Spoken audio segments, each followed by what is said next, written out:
dilahirkan dari keluarga sejahtera, ada anak yang dilahirkan dari keluarga prasejahtera. Tentu menyentuhnya beda. Apalagi anak-anak yang seperti kita saksikan di depan tadi sedang dia bermain musik. Beda lagi sentuhan.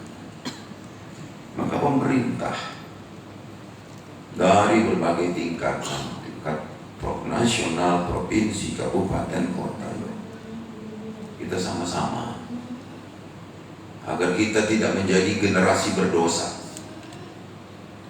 membentuk karakter mereka dengan sebaik mungkin agar mereka siap juga menerima tantangan yang semakin dinamis dan fluktuatif yang bakal mereka hadapi.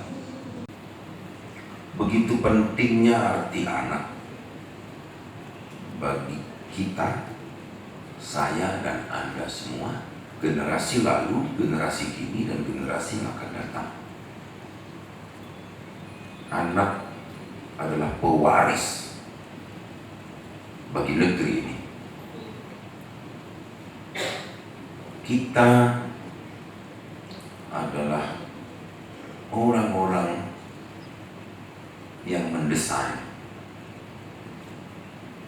melakoni, bahasa Jawanya, menjalani, dan pada akhirnya harus kita berikan kepada mereka. Sejak kita kecil kita sering mendengar para ustadz, para ulama selalu mengilustrasikan atau mengkinayahkan anak-anak itu bagaikan selembar kain putih. Maka kita orang tua adalah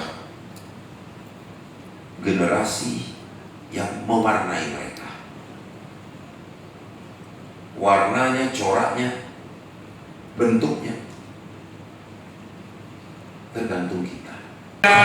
Ibu selalu waspada, pertolongan oralit selalu siap sedia. Jadilah